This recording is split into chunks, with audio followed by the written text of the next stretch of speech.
A continuación, Tributación de hoy.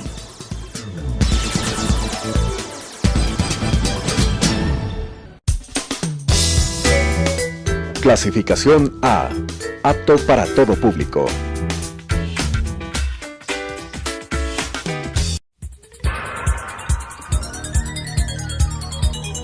Las opiniones vertidas en este espacio por la producción y dirección del programa son de exclusiva responsabilidad de sus autores y de quienes intervienen en ellos.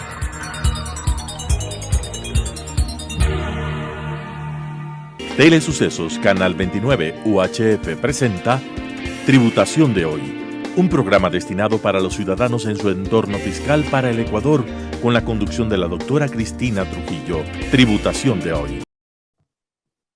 Tributación de hoy, un programa diferente donde abordaremos temas relacionados con el ámbito tributario, laboral, financiero, contable, pero sobre todo la importante presencia de entrevistados que nos ayudarán a comprender nuestro ámbito legal vigente.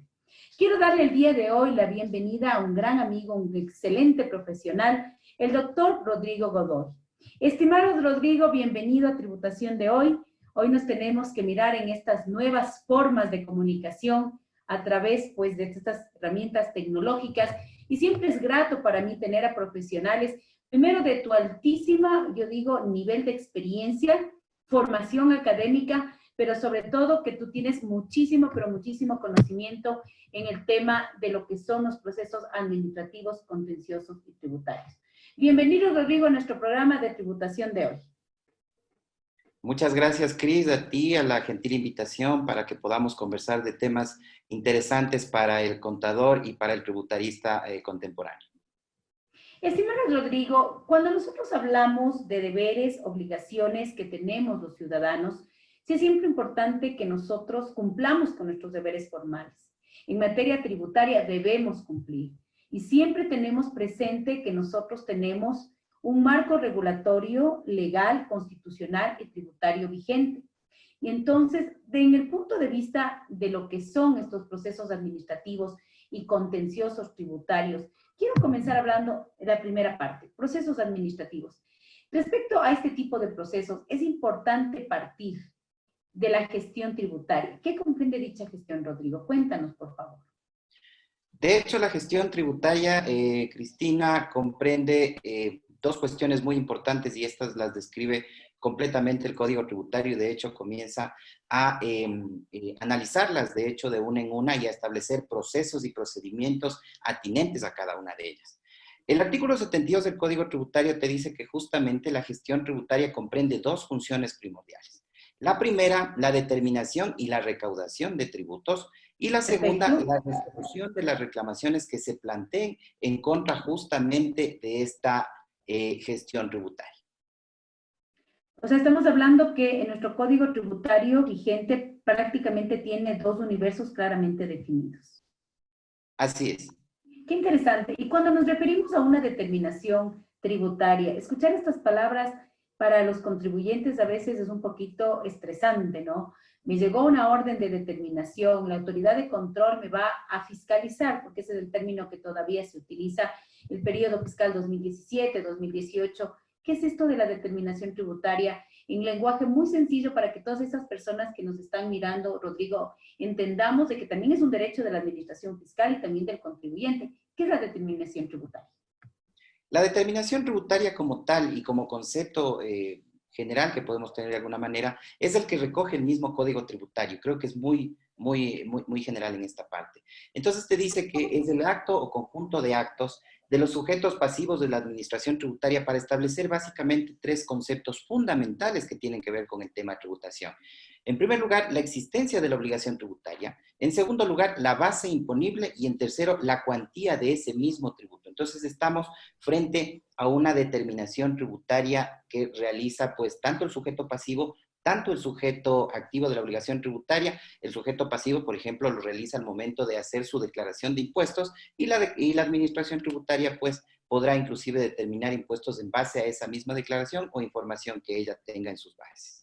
Qué interesante, tú acabas de decir que es ese acto que tendrían, tanto por ley, derecho a hacerla el contribuyente, que es el sujeto pasivo, como el sujeto activo. Vamos a poner un ejemplo. Yo soy la compañía ABC que vendo zapatos y determiné mi impuesto a la renta del ejercicio fiscal 2019. Estoy determinando mi impuesto a la renta. Y de la misma forma, con pleno derecho legal, el control nos puede determinar el impuesto a la renta del año 2019 por parte del sujeto activo. Una de las preguntas que nos hacen nuestros televidentes es si la determinación tributaria es un proceso tributario. ¿Es un proceso tributario la determinación tributaria, estimado Rodrigo? Estoy recaudando un poco las preguntas que nos han hecho nuestros queridos televidentes y en redes sociales, que tenemos muchísima acogida en nuestro programa de tributación de hoy. ¿Podríamos decir que la determinación tributaria es un proceso administrativo o un proceso tributario? Efectivamente, es un procedimiento con el que cuenta la administración tributaria y se encuentra determinado claramente en la ley, en que podemos identificar claramente ciertas fases o etapas que deben cumplirse, obviamente garantizando el derecho a la defensa, en este caso del contribuyente, y la obligación y el deber que tiene la administración tributaria en relación pues a los tipos y a los gravámenes tributarios que en este caso controla y administra. Entonces, sí es un proceso contemplado dentro del Código Tributario y obviamente es un proceso administrativo y tributario. Si yo soy una persona que no tengo formación legal, estamos hablando con un experto como eres tú, Rodrigo, tienes una formación de muchos años en la administración tributaria, así como fuiste director jurídico de aduanas, pero si yo soy un contribuyente normal y quiero saber sobre lo que es la determinación tributaria, ¿a qué artículo del Código Tributario tengo que hacer referencia? Bueno, en definitiva, nos referiremos en especial al artículo 68 del Código Tributario, al artículo 87, igualmente de este mismo cuerpo legal, en donde se determinan básicamente cómo está compuesta la determinación tributaria y, claro, obviamente, como acto o conjunto de actos reglados, normados, en base a los cuales la administración tributaria y el sujeto pasivo pueden realizar su declaración o su determinación, para ser más específicos, en este caso de los tributos que controla el ente administrativo que está administrando y controlando y el contribuyente sujeto a esa administración tributaria. Te voy a hacer dos preguntas que siempre nos hacen, y aunque no lo creas, existe dudas, ¿no? Una pregunta es, ¿caduca la facultad determinadora?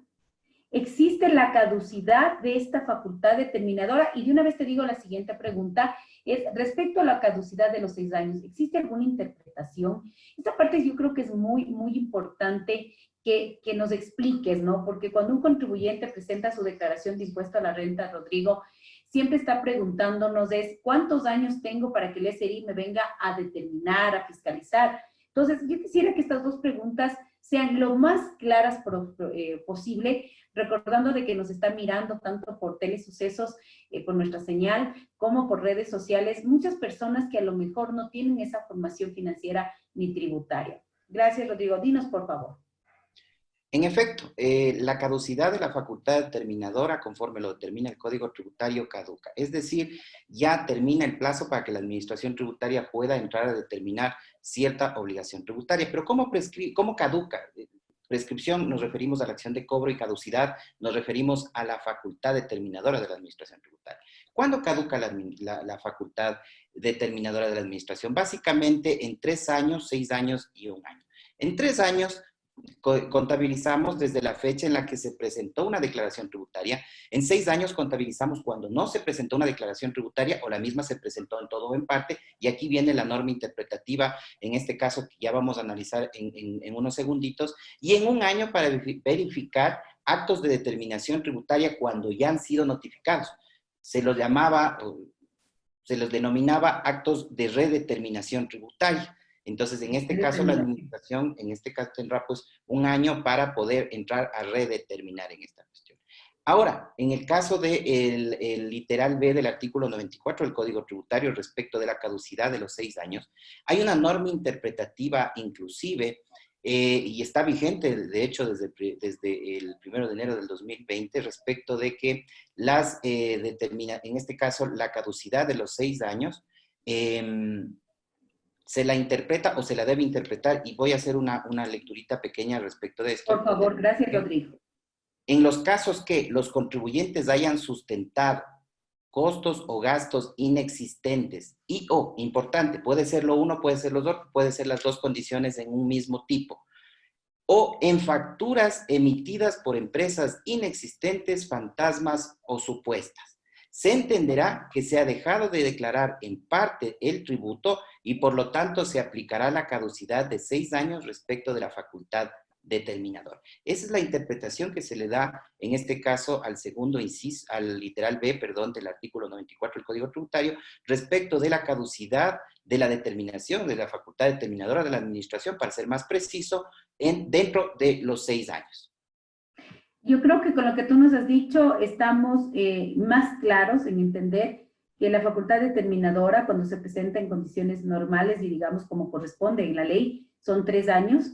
6 años cuando no se ha presentado la declaración o se ha presentado incompleta o no se ha presentado correctamente esta declaración, son 6 años, y lo que tú hablabas de la refiscalización del 1 año.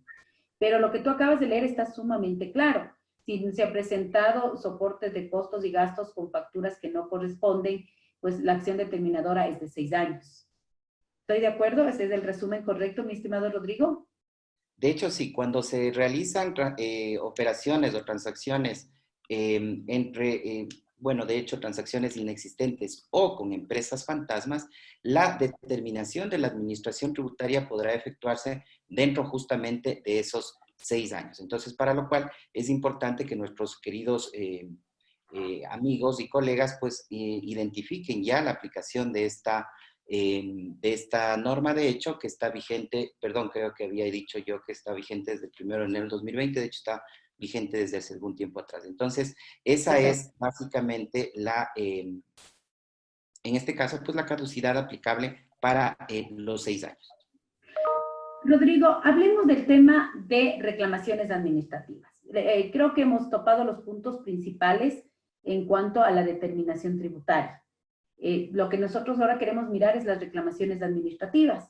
Estas reclamaciones administrativas que también están contempladas dentro de la ley tributaria, que constituyen un derecho para el contribuyente, yo siempre comento y digo, para mí la mejor cosa es estar completamente bien con el servicio de rentas internas, cumplir, y siempre he recalcado de que hemos tenido en estos últimos años una verdadera, yo digo, madurez y trabajo correcto que ha hecho la administración fiscal, y hay que reconocerlo. Pero también es importante que sepamos como contribuyentes que así como tenemos obligaciones y que es importante cumplirlas muy bien, porque tenemos ahora personal mucho más técnico en el SRI que nos revisa, que nos controla, que nos supervisa, pero también tenemos ciertos derechos como son las reclamaciones administrativas.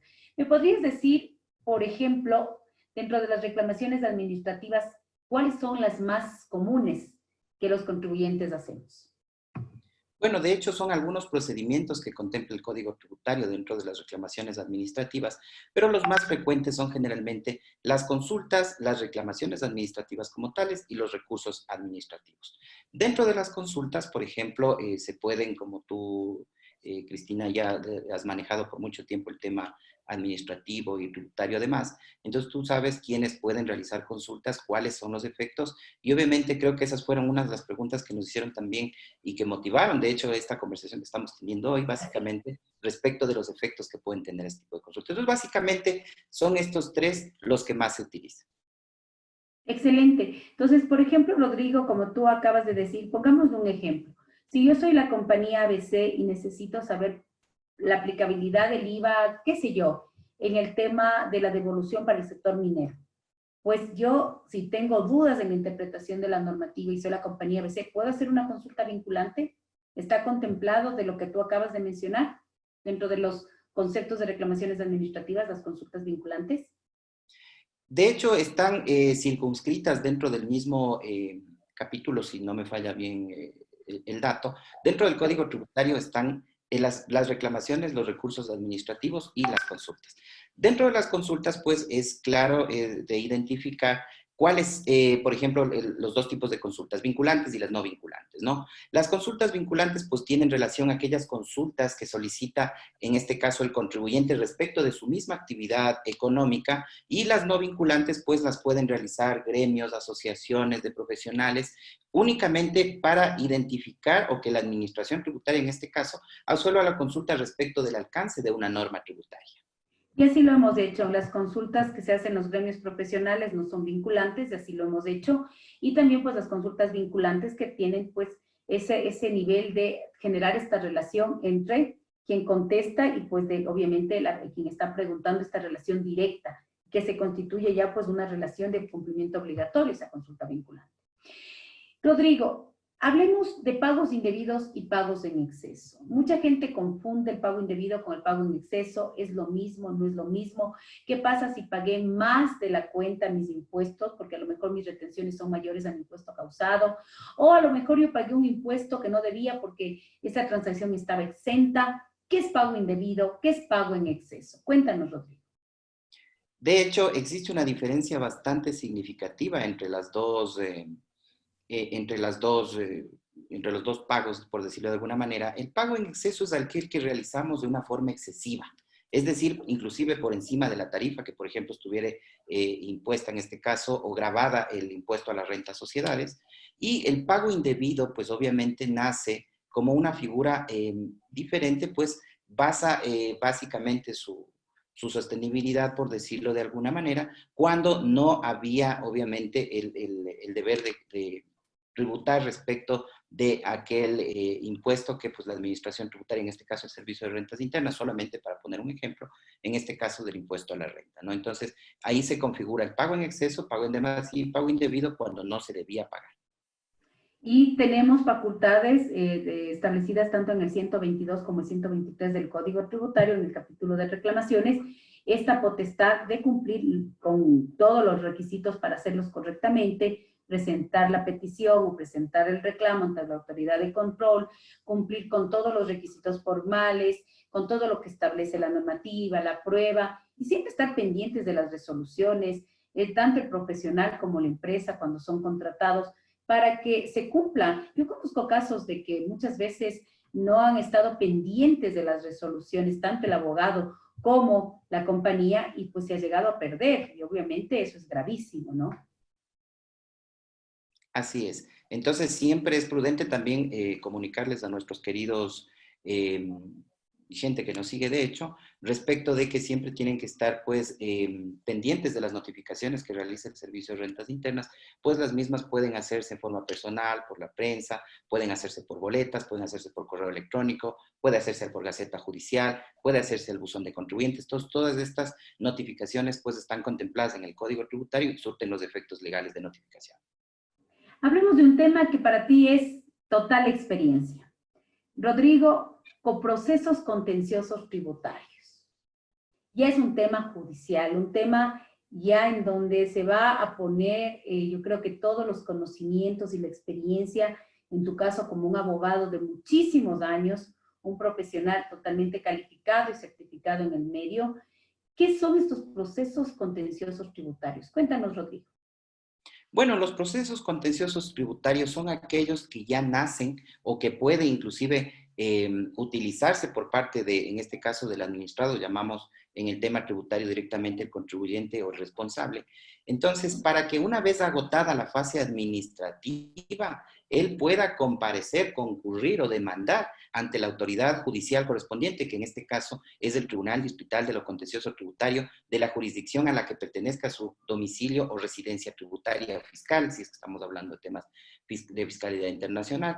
Entonces, básicamente podrá acudir ante la autoridad judicial para poder presentar una demanda a forma de una impugnación, pero en este caso fuera de la fase administrativa y ya enfocado en un tema judicial o jurisdiccional. Perfecto. Mira, algo que también es muy importante es cuando nosotros nos referimos al procedimiento ordinario. ¿Puede hacer un diagrama de cómo se maneja ante el Tribunal Distrital Contencioso estos procesos? ¿Me puede hacer una figura así como un resumen?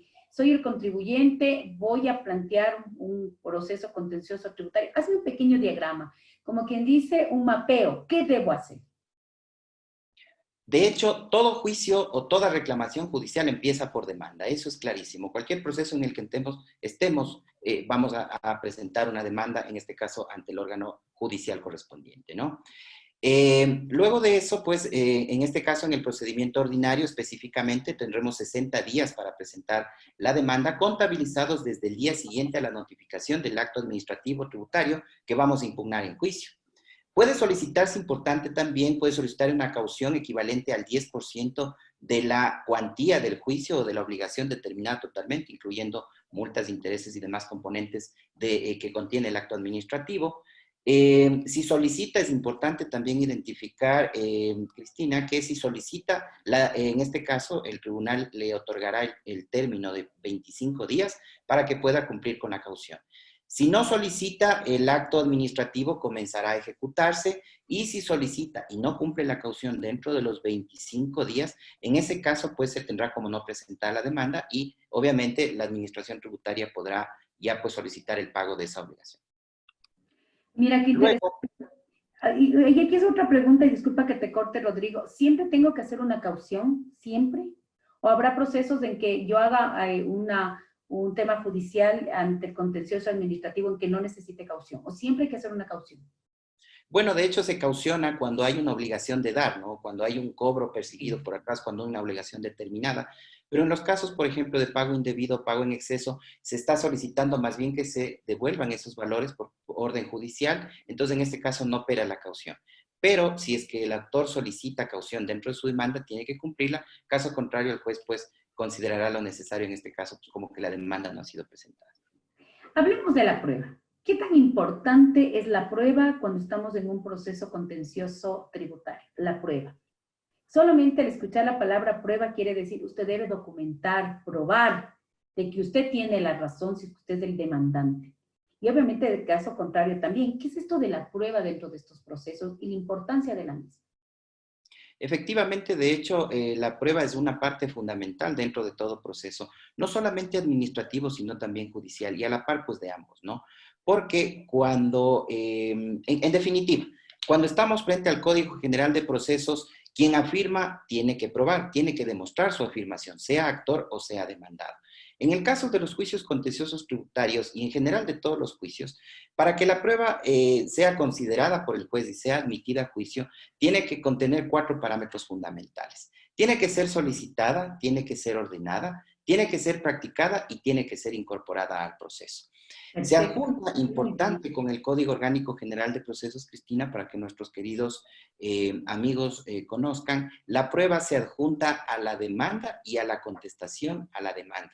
Si es que tenemos una prueba imposible, que la denomina el Código Orgánico General de Procesos, es una prueba que obviamente no estuvo a mi alcance, pero yo, sin embargo, tengo que anunciarla, para que, obviamente, con orden judicial y con el auxilio de la función judicial, pueda obtenerse esa prueba que puede ser fundamental. En relación a las partes procesales, la prueba del actor, el actor tiene que probar todas sus afirmaciones dentro del proceso. La administración tributaria no está en la necesidad de probar si obviamente su contestación ha sido absolutamente negativa. Y lo que sí le corresponde a la administración, y esto es clarísimo, está determinado en el artículo 311, respecto a que la administración tendrá que probar los actos y hechos del contribuyente de los que se haya concluido en la determinación de una obligación tributaria y asimismo su cuantía. Interesante. Hablemos del papel del perito dentro de estos procesos. El perito, ¿es importante? Quiero topar este tema porque siempre nos han dicho el perito es vital dentro de estos procesos. Cuéntame, el peritaje, el perito como tal. El perito en sí, la función que él tiene es ser un auxiliar de la justicia, en este caso un auxiliar del Tribunal Distrital de lo Contencioso Tributario, si nos referimos obviamente a temas contenciosos tributarios, pero en general es un auxiliar de la justicia. Entonces, en este caso, para que nosotros podamos conocer, y obviamente el tribunal, como hemos dicho, es un auxiliar en este caso del tribunal, pues el tribunal pueda conocer, o se le pueda dar a conocer, mejor dicho, cuestiones que son muy técnicas y que obviamente obedecen a un arte o a una experiencia o una experticia. En este caso, los peritos contables, los peritos tributarios, a mi forma de ver, y creo que la mayoría de abogados tributaristas coincidirán en aquello, la prueba pericial es muy importante dentro de nuestros procesos por la técnica mismo que conlleva una determinación tributaria, y tú sabes pues que en definitiva todo lo que termina en la contabilidad inicia ya extracontablemente con el tema ya de una determinación de una obligación tributaria. Entonces, en ese caso es importante conocer de primera mano cuál es la opinión que tienen, en este caso, los expertos respecto de una cuestión fundamental, que en este caso podría ser la misma determinación de una obligación tributaria. ¿Qué es lo que les podemos decir a todas las personas que nos están mirando, que nos están escuchando? Porque realmente hablar contigo es nutrirse de conocimiento, de experiencia. ¿Qué les podemos decir a todas estas personas que nos están mirando? Sé que vas a dictar cursos sobre el tema. ¿Qué les podemos dar como consejo? Sobre todo partiendo de que siempre hay que cumplir las cosas que dice la ley y obviamente en estos temas. Es importante también, Cristina, como tú lo has mencionado, el hecho de que todos estamos obligados a cumplir con la ley. Entonces, en esa parte de mis años de experiencia en el Servicio de Rentas Internas, como tú conoces, he dejado pues amistades muy valederas, conozco del profesionalismo de muchas personas, por no decir de todas en general. Entonces, vamos a dirigir unos cursos también, vamos a realizar unos cursos en el Colegio de Contadores de Pichincha, en el que vamos a desarrollar inclusive unos casos prácticos, vamos a desarrollar también un análisis normativo, legal, respecto de pagos indebidos, pagos en exceso. También, Cristina, desde ya pues vamos a considerar también el tema del procedimiento de ejecución, autos de pago, medidas precautelatorias que garantizan el pago. Vamos a ver también todo el proceso judicial y contencioso tributario para que nuestros queridos amigos sepan también de la coyuntura de la norma y pues del tema procesal también que se maneja en este tipo de procesos judiciales. Interesante, Rodrigo, y yo siempre quiero recalcar de que la mejor forma de hacer las cosas es cumplir la norma. Es importante también recalcar de que tenemos hoy una autoridad fiscal muy técnica, muy competente. Conozco de cerca todo lo que ellos vienen realizando y de la misma manera, pues el contribuyente tiene que estar también técnico y capacitado. Quisiera que termines pues mandando un mensaje en esta época que nos encontramos viviendo, que es una época dura, pero que yo creo que lo que tú acabas de decir, el estar capacitado, el estar informado, hace que tomemos mejores decisiones. Y como alguna vez alguien me dijo, siempre después de la tempestad viene la calma. Siempre va a haber un momento de paz, un momento de luz, y que mandémosles abrimos fuerzas positivas a todas estas personas que estamos viviendo algo tan complicado como es la COVID-19. Salud, un abrazo para todos. Estamos, de hecho, en una circunstancia que más bien no puede ser vista desde un punto de vista, sino más bien un punto de acogimiento, un punto de fusión para con nuestras familias. A veces descuidamos un poco ese tema por nuestro trabajo, por la distancia, por algunas cuestiones, pero yo creo que es un momento de aprovechamiento para ello, es un momento para nutrirnos académicamente, es un momento para que podamos estudiar un poquito más el tema de no solamente de la norma, sino también de la experiencia, nutrirnos de la experiencia de varios profesionales que ahora pues están ofreciendo temas académicos que son muy importantes, contemporáneos, y pues de aquí en adelante, Cristina, pues la forma de vida, la forma de administración tendrá un cambio muy significativo, pero sin embargo creo que es el momento de aprovechar también estos tiempos pues para poder estar con nuestras familias y asimismo pues poder profesionalizarnos un poquito más en los temas que son de interés. Quiero agradecerte la presencia, estimado abogado Rodrigo Godoy. Tu experiencia y tus palabras siempre serán alentadoras. Quiero agradecerles a mis estimados televidentes, a la gente que nos sigue en Telesucesos, como en redes sociales, y siempre pues decirles, después de la tempestad viene la calma. Este es un momento de reflexión, seamos buenas personas, seamos seres más productivos, más positivos, más leales con usted, con su familia, con la gente que le rodea. Y sobre todo, hoy es importante el estar preparados y capacitados. De mi parte, nos volveremos a ver en una edición más de Tributación de Hoy. Nos vemos.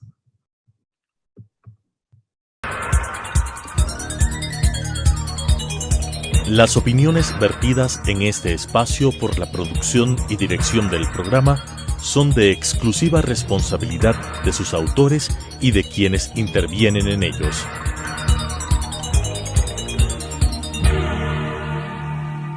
Telesucesos Canal 29 UHF presentó Tributación de Hoy, un programa destinado para los ciudadanos en su entorno fiscal para el Ecuador, con la conducción de la doctora Cristina Trujillo.